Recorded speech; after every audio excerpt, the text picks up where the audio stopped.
Ele nasceu no município de Forquilinha, em Santa Catarina. Foi ordenado padre por Dom Paulo Evaristo Arnes, isso em 1978. Cursou pedagogia, filosofia e teologia no Brasil, mas foi em Roma que garantiu o título de doutor em filosofia. Por 2 vezes, foi secretário-geral da Conferência Nacional dos Bispos do Brasil, CNBB. Em janeiro de 2020, tomou posse como arcebispo de Manaus, substituindo Dom Sérgio Castriani. Em maio de 2022, além do reconhecimento pela autoridade eclesiástica que é, uma importante mensagem ao mundo saiu do Vaticano. Papa Francisco escolheu um bispo na Amazônia para se tornar cardeal. A data da posse foi dia 27 de agosto, portanto, há um mês ele se tornou cardeal. Nesse breve perfil, apenas mencionei a mensagem sobre a nomeação.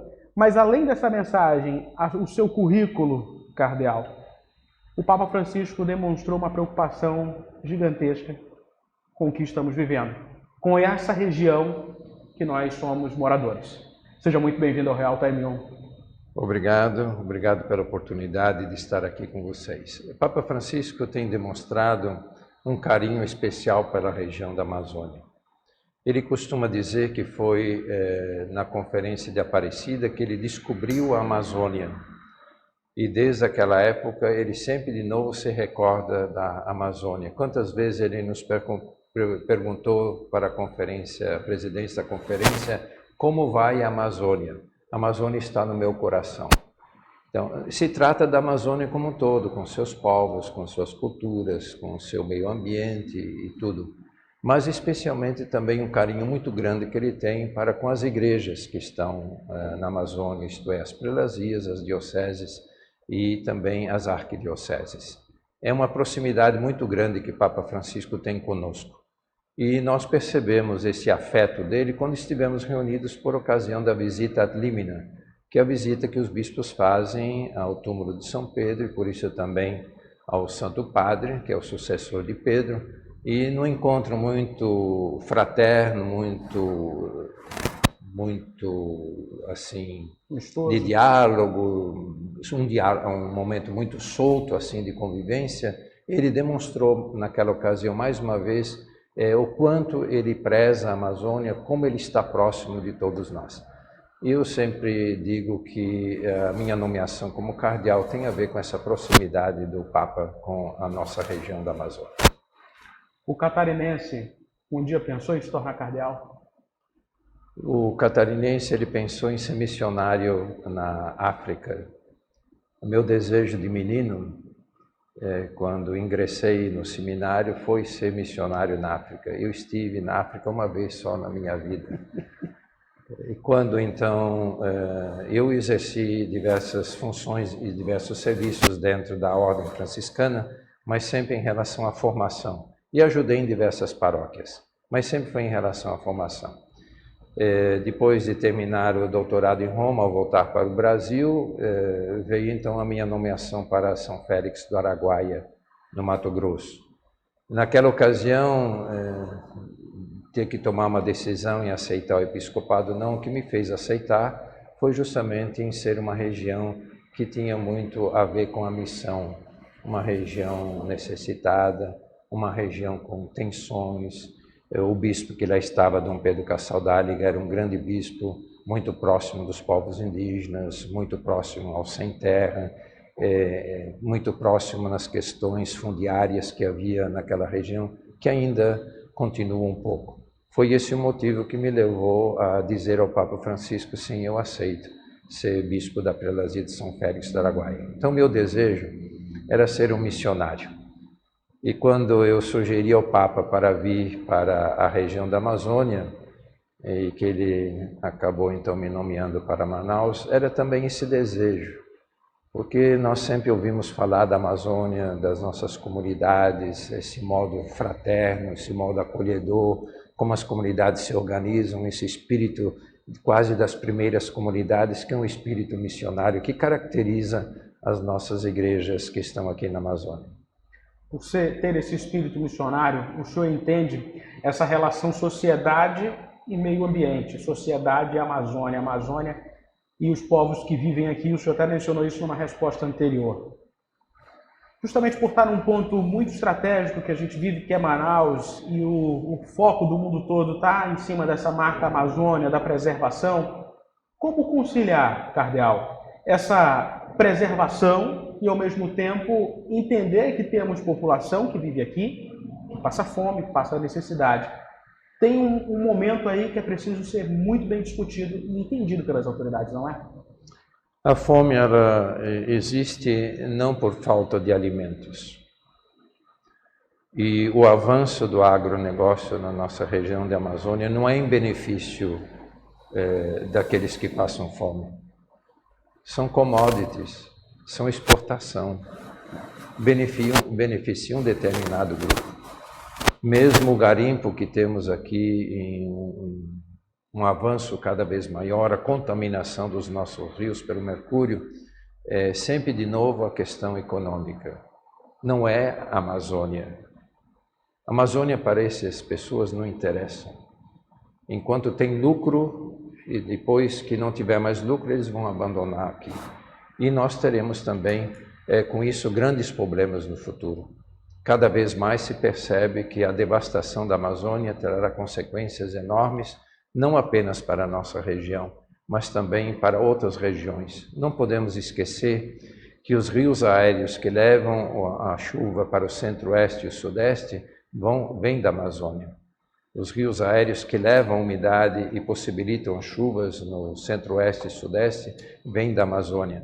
Se diminuirmos cada vez mais a nossa região com desmatamento, nós estaremos impossibilitando também os rios aéreos.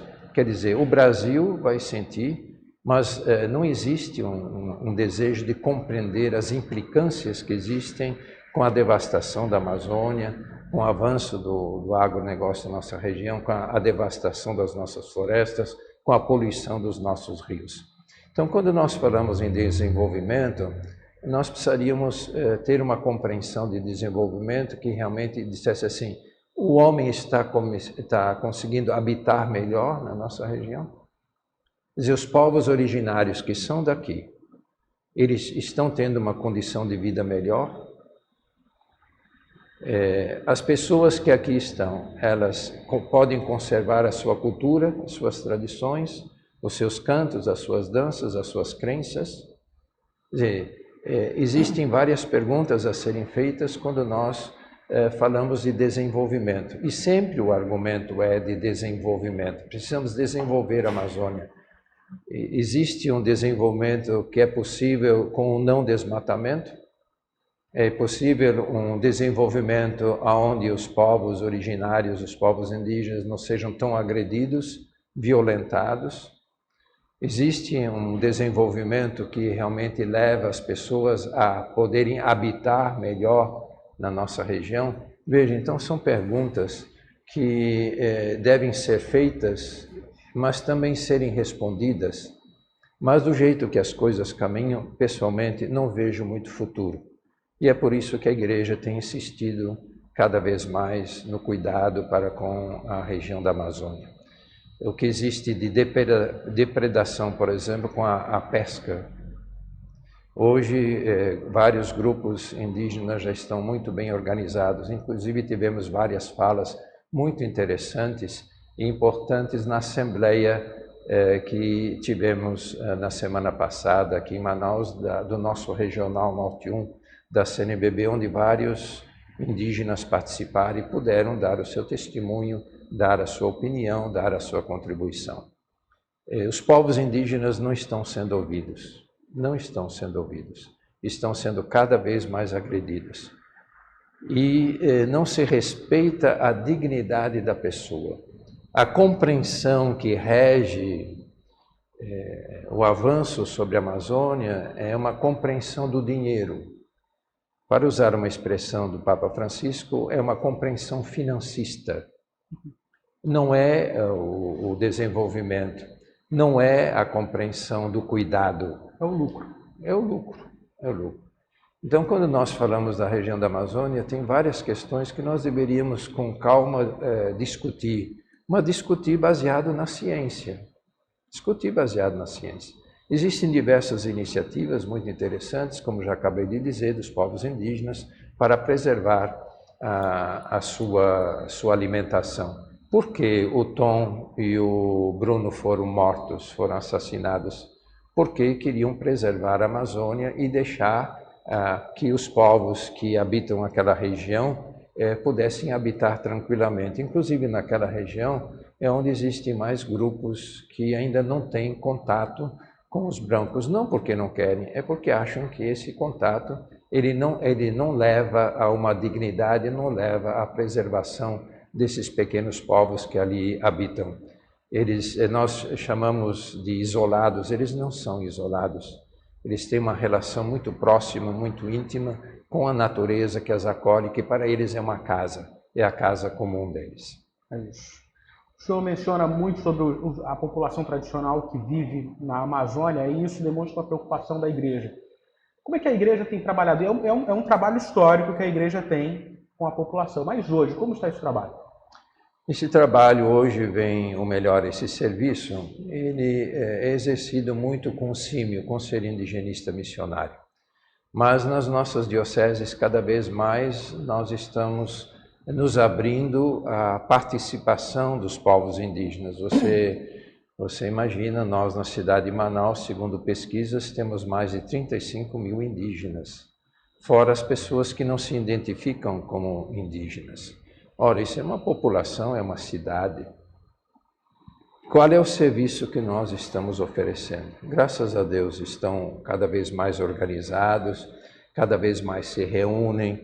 Nós temos na Arquidiocese a pastoral, nós queremos ver se agora conseguimos dar um passo a mais de criar uma paróquia para os povos indígenas, para que eles nas celebrações possam expressar também a sua cultura, os seus rituais, e nós irmos ao encontro com um outro modo que não é a estruturação que nós temos, mas a partir das culturas que eles têm.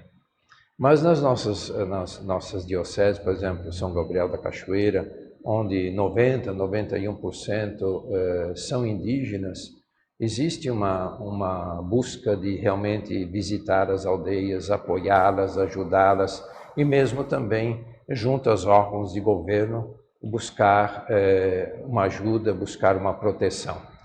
E, graças a Deus, eles têm se organizado cada vez melhor e de maneira melhor. Né? Hoje nós temos diversas organizações, mesmo aqui no nosso estado do Amazonas, existem diversas organizações, os indígenas, por exemplo, do Alto Rio Negro, da Calha do Solimões, existem diversas organizações, e isso é muito bom. Por quê? Porque assim eles se organizam e eles também podem fazer as suas propostas e, por que não dizer, fazer as suas reivindicações.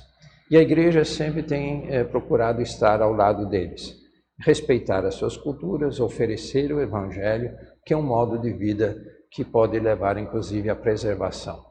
Existe uma preocupação também da nossa parte como igreja, essa imposição de uma religião. Existe uma imposição onde se eliminam os rituais, onde todos os aspectos rituais são quase demonizados, onde o modo, o estilo de vida não é preservado. E isso deteriora, isso acaba levando um povo a se sentir assim marginalizado e não preserva mais a própria cultura, isto é, não preserva as próprias raízes, não preserva a própria fonte.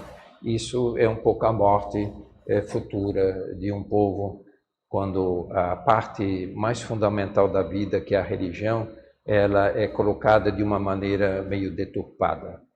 Entendi. Bom, vamos mudar um pouco de assunto agora, cardeal. Até 1950, a Itália era o país com o maior número de católicos no mundo. Desde então, o Brasil passou a ser o país com mais católicos no mundo. Contudo, atualmente, vivemos um crescimento de religiões de caráter evangélico e as tradicionais e tanto os novos evangélicos inseridos nesse público. Eu estou falando de um dado do IBGE. E esse mesmo dado faz uma prospecção. Ele diz que até 2040 os católicos devem ser ultrapassados pelas suas igrejas de caráter evangélico, tanto as novas quanto as tradicionais. Como a Igreja Católica vê isso e como pretende trabalhar em 2040 com um país que tem uma população com a maioria evangélica? Veja, não existe preocupação da nossa parte com números. A Igreja Católica no Brasil cada vez mais tem se preocupado em ter fiéis que realmente vivam o Evangelho, façam o caminho da santidade, cada vez mais. Se existe esse aumento, a gente não sabe como será isso daqui a 10 a 15 anos, a gente não sabe. Um dado que dificilmente aparece, e que isto sim nos preocupa, é que já ultrapassamos 10% de pessoas que se dizem sem religião. Ora, isso é um dado importante, um dado relevante. E também existe uma pesquisa feita que pessoas que saíram da Igreja Católica foram para uma outra igreja, outra igreja, outra igreja, outra igreja, e agora nenhuma igreja mais. Quer dizer, esse dado é que leva a refletir. Esses números, digamos, isso leva a refletir. Por que uma pessoa deixa de viver o Evangelho, deixa de seguir Jesus? E é claro, a Igreja no Brasil tem feito um esforço muito grande de retomar alguns elementos, por exemplo, a religiosidade popular, depois estarmos mais presentes. Nós descuidamos da nossa presença no interior, descuidamos da nossa presença na periferia, né? Nós descuidamos. Quer dizer, as pessoas têm necessidade de encontrar um espaço onde podem expressar a sua fé. Às vezes não está nem muito atento que tipo de religiosidade existe, mas deseja expressar a sua fé, deseja um momento de escuta da palavra, deseja um momento de oração. Eu posso dizer isso porque fui bispo no interior do Mato Grosso e visitando algumas comunidades onde as nossas capelas estavam fechadas já há uns 2 anos, começando a visitar as famílias, e fomos reabrindo assim as nossas comunidades. Mais de uma pessoa me disse: ninguém mais veio e fez oração conosco. Mas essa é a nossa ausência. Mesmo visitando aqui uma comunidade nossa, eu estava sem clergyman e fomos visitando as comunidades. Aí uma senhora disse: olha, avisa o bispo que a igreja nos abandonou. Aí o padre que estava junto: não pode falar, ele é o bispo. Não, vocês nos abandonaram. Ela não se intimidou, não. Quer dizer, que tipo de presença nós temos? Nós estamos na arquidiocese celebrando a Assembleia Sinodal Arquidiocesana e queremos saber, averiguar que tipo de presença nós somos. Estamos realmente presentes, as comunidades se sentem que nós estamos ali. Quer dizer, que tipo de organização possibilidade estamos oferecendo a cada comunidade para que ela faça a sua celebração, ela se sinta animada, mas nós, bispos, padres, marcarmos também a nossa presença. O que levou a essa ausência? Primeiro, eu penso que é o menor número de presbíteros, mas também eu penso que deixamos de lado, eu tenho essa sensação, eu sou novo aqui, eu não quero fazer nenhum julgamento e não ter uma percepção errada, mas eu vejo que os leigos, por exemplo, são muito ativos na nossa igreja no Amazonas, nas nossas igrejas, muito ativos. Qual é o acompanhamento que nós demos aos leigos, às leigas? Qual é a formação que possibilitamos aos leigos e leigas para que se sentissem líderes, se sentissem ministros da palavra, ministras da palavra, pessoas que realmente possam levar o evangelho com segurança e com alegria? Eu penso que a parte de formação, tanto assim que um dos dados que nós recebemos e que nos chamou a atenção justamente nessa consulta que fizemos, é o pedido da parte dos leigos e leigas das nossas lideranças por formação. Quer dizer, é um sintoma interessante de nós vermos que tipo de presença nós somos. Que confirma a sua percepção. Quer dizer, Então, esse elemento que você traz ali do crescimento das igrejas evangélicas, precisaríamos também ver um pouquinho que tipo de evangelho é oferecido. É o evangelho da prosperidade, chamada teologia da prosperidade, é o evangelho do milagre, é o evangelho do negócio, Quer dizer, nós, como Igreja Católica, não podemos cair nisso. Corremos o perigo de cair nisso com um incentivo talvez demais, com novenário, com promessas e assim, né? Mas o importante é que nós devemos a Jesus. Nós anunciemos o reino que Jesus veio instaurar. E levemos as pessoas a perceberem que o caminho de Jesus é um caminho de santidade. É um caminho de liberdade. É um caminho de transformação social também. Então, às vezes as pessoas não querem compreender que o Evangelho é uma participação na vida da sociedade, e a vida da sociedade tem injustiças, tem violência, tem malquerência, tem falta de fraternidade, e isso tudo exige um esforço muito grande de todos, mas especialmente daqueles que são seguidoras e seguidoras de Jesus. Se nós continuarmos como igreja nesse caminho de tentar viver o Evangelho, anunciar o Evangelho, anunciar a Jesus e ajudar na transformação da sociedade, eu creio que nós estamos no caminho correto, no caminho certo. E isso, como aconteceu já na história do passado da igreja, levará a igreja também a um crescimento. Só um pequeno dado, nós não temos diminuído em número na Igreja Católica. Nós não temos diminuído, nós temos diminuído em relação ao número populacional que o Brasil tem. Mas o número de católicos continua a crescer. Inclusive, criamos dioceses novas, paróquias novas. Só que em Manaus, nós nos últimos 2 anos, fundamos 5 novas comunidades. Quer dizer, a igreja ela é ativa, ela está presente. Mas, como eu digo, talvez tenha que ser uma presença mais qualificada. E não uma presença que apenas esteja prometendo, mas seja uma presença transformativa. O quantitativo, em determinados pontos. Bom, a Igreja Católica foi muito atuante na política brasileira nos anos 70, de 1970 a 1980, especificamente na contestação da ditadura militar. E hoje, como a Igreja Católica atua na visão política, em especial no Brasil?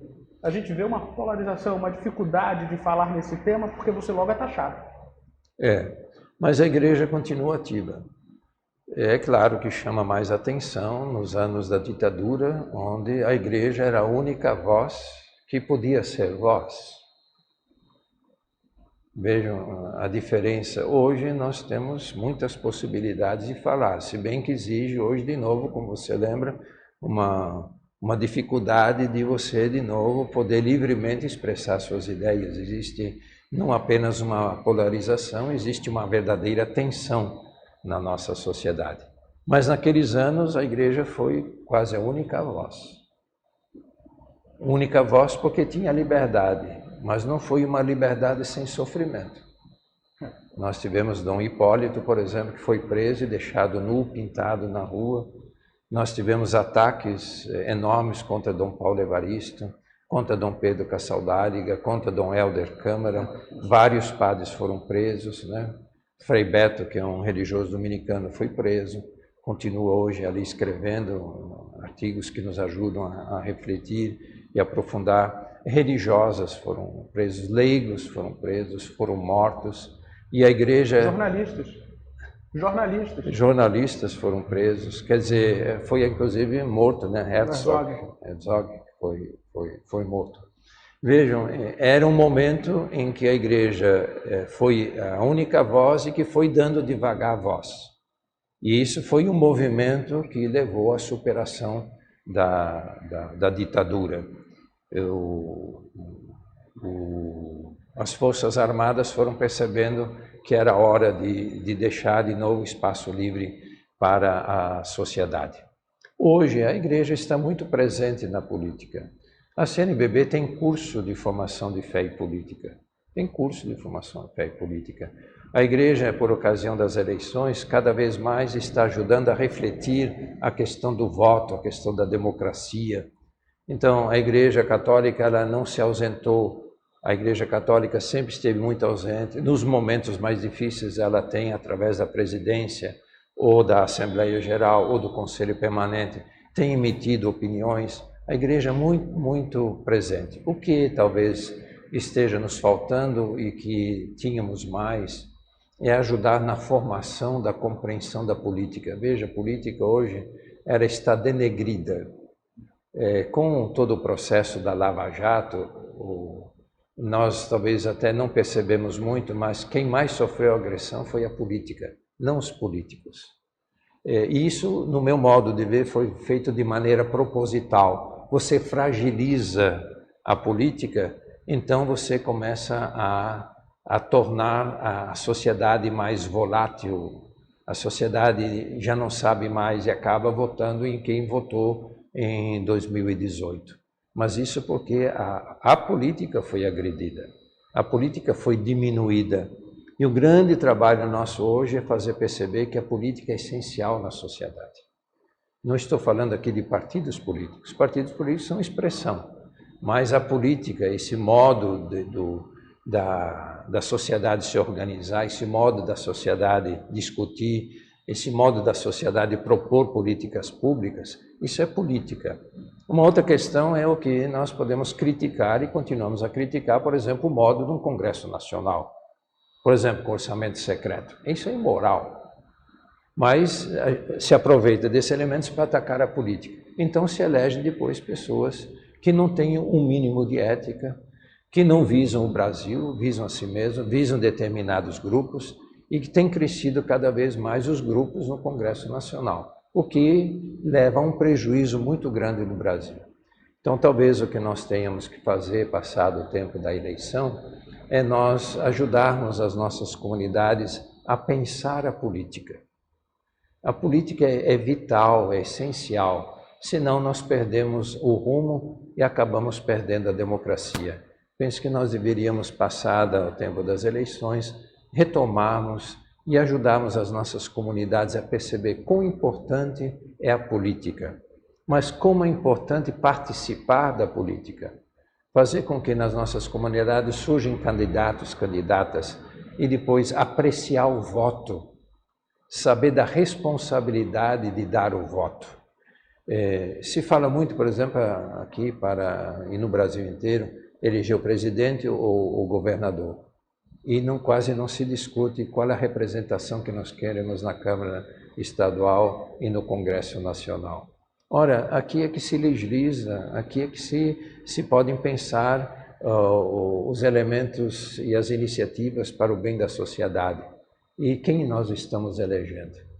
E para eleger é preciso saber, conhecer o candidato. Então, no meu modo de ver, nós podemos ser uma igreja que seja mais ativa na política, assim, ajudando na formação dos nossos irmãos e irmãs, na formação das nossas comunidades.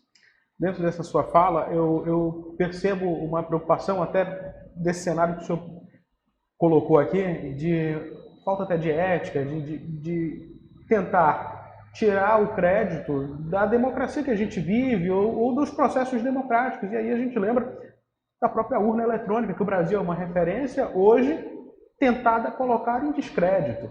É uma afirmação muito errada do ponto de vista de que até aqui se garantiu um processo democrático através dessa forma. Isso preocupa a igreja?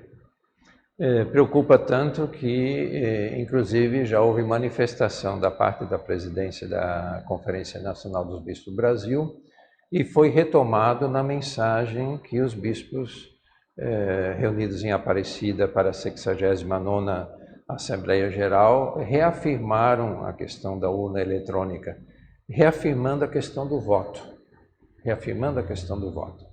Ora, que você possa interrogar a urna eletrônica, tudo é possível. Agora, alguém que é eleito pela urna eletrônica, ficar continuamente criticando a urna eletrônica, quando nós sabemos da segurança, nós sabemos da seriedade, e não só a questão da urna eletrônica, criar um embate com o Tribunal Eleitoral. Olha, o Tribunal Eleitoral no Brasil é o tribunal que acompanha a eleição, é responsável pelas eleições. 90 anos. E olha, e de maneira assim tão agressiva, isso isso não ajuda. Você pode criticar um ministro, você pode criticar uma ministra, você pode criticar um presidente, mas você precisa cuidar de não agredir a instituição. A instituição é que garante uma nação, é que garante o modo de ser da política, mas o modo de ser da sociedade. Então nós precisaríamos ter muito mais cuidado quando nós fazemos, por exemplo, a CNBB, em termos de algumas decisões do Supremo Tribunal Federal, ela criticou, mas criticou a decisão, aquela precisa decisão. Não criticou o Supremo, porque o Supremo é a garantia da existência e da nossa Constituição de 88, a preservação da nossa Constituição. Nós criticamos muitas vezes ações e decisões do Congresso Nacional, e é necessário fazer. Mas você não pode dizer, não, o Congresso Nacional, porque não presta, ele tem que ser fechado. Aí você começa a agredir uma instituição do Estado. As instituições é que garantem. Se precisamos melhorar as instituições, vamos então discutir, vamos dialogar, vamos fazer as nossas críticas. Mas não criar um embate onde coloca em jogo. Nós não podemos voltar ao tempo da ditadura. O tempo da ditadura colocou em jogo as nossas instituições. E por isso sofremos com a questão da democracia. O importante é nós sempre, de novo, estarmos muito atentos à questão da democracia, ajudarmos a democracia, cuidarmos da democracia, criarmos uma consciência política a respeito da democracia. Os evangélicos possuem candidatos que abertamente defendem suas igrejas e lutam por benefícios para elas. Isso é fácil perceber no dia a dia. A Igreja Católica possui candidatos que defendem abertamente, ou que defendem abertamente. Existem candidatos que possam ser chamados de candidatos católicos. Como é que a Igreja vê essa participação de um padre? Eu não estou mencionando o atual padre porque não tem nada a ver com a Igreja Católica, mas sim tornando isso um exemplo a partir dos candidatos que vêm da Igreja Evangélica. A Igreja Católica tem procurado incentivar a participação dos católicos na política e na política partidária. E isso é muito importante. Nós temos valores, nós temos relações, nós temos propostas que tornam a sociedade mais justa, mais fraterna. O Evangelho nos leva a isso. No entanto, nós como igreja, nós não propomos candidatos. O católico, ele se apresenta, um partido político, e se apresenta como candidato. Se ele é uma pessoa coerente, nós até podemos incentivar as comunidades a apoiar um determinado candidato, a votar nele. Mas nós não fazemos isso sistematicamente de dizer assim, votem em fulano, votem em fulano. Né? Nós não fazemos isso na Igreja Católica. Se alguém a mim me pergunta como arcebispo, esse nosso irmão, essa nossa irmã participa da igreja, tem pessoas, olha, as informações que eu tenho são sim, sim. Aí quando perguntam em quem você vai votar, eu digo, meu voto é secreto, é segredo pontifício, eu costumo brincar. Mas veja, também em relação, por exemplo, à participação dos padres na política, a igreja tem sempre desaconselhado. Nós temos no Brasil, no entanto, uma tradição de participação de padres na política, desde o regente Feijó. Nós temos uma tradição. E nós tivemos grandes padres políticos no Brasil, no Senado, na Câmara, nos estados nós tivemos, e deram uma grande contribuição. Na Igreja Católica, no entanto, se alguém se propõe como um candidato, ele é suspenso do seu ministério, quer dizer, ele não pode exercer o seu ministério. Se ele é eleito, ele vai exercer o seu mandato, ele continua como padre, mas não exerce o seu ministério publicamente, né? E nós temos alguns padres no Congresso Nacional, e que têm dado um belo testemunho, têm feito boas discussões, têm levado boas propostas, têm procurado, no meu tempo que era secretário-geral da CNBB, eles vinham à CNBB para discutir as questões, como encaminhar as questões, sempre muito atentos à questão dos pobres, à questão dos povos originários, à questão do meio ambiente. E não esquecemos que temos bons políticos católicos, independentemente de partidos. E também temos bons políticos que não estão ligados a igrejas. Não estão ligados à igreja, nós temos bons políticos. E é esse o nível que nós temos que levantar no Congresso Nacional. Elevar esse nível de pessoas que realmente são pessoas éticas, que pensam no bem comum, que saibam fazer propostas, que ajudem a defender propostas que realmente levam a políticas públicas onde cada vez mais as pessoas se sintam inseridas na vida social e na vida jurídica do Brasil. Certo. Dom Leonardo, cardeal da Amazônia, muito obrigado por ter vindo aqui ao Real Time 1. Uma honra recebê-lo, muito respeito, agradeço a sua participação aqui, a sua disponibilidade. Eu que agradeço a possibilidade e agradeço também aqueles que depois vão nos ouvir e que nós possamos todos pensar sempre no Brasil. Pensar no Brasil, num Brasil fraterno, num Brasil justo, num Brasil democrático, no Brasil onde as pessoas se respeitam. Vamos tentar superar esse antagonismo que nós acabamos criando na nossa sociedade. E mesmo vamos tentar superar essa violência, superar essa violência, de uma violência nas palavras, inclusive já. Eu fico muito admirado aqui na nossa região da Amazônia, como as pessoas são próximas, como as pessoas são solidárias, fraternas.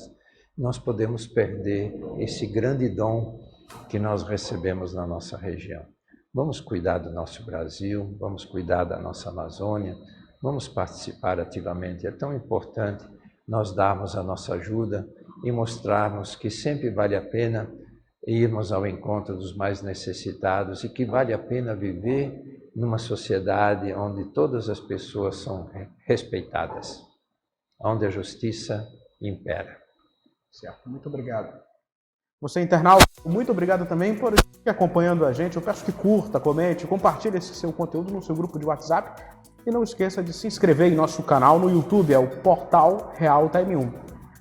Sei, com o Cardeal Steiner aqui no Real Time 1. Meu muito obrigado mesmo e até uma próxima oportunidade.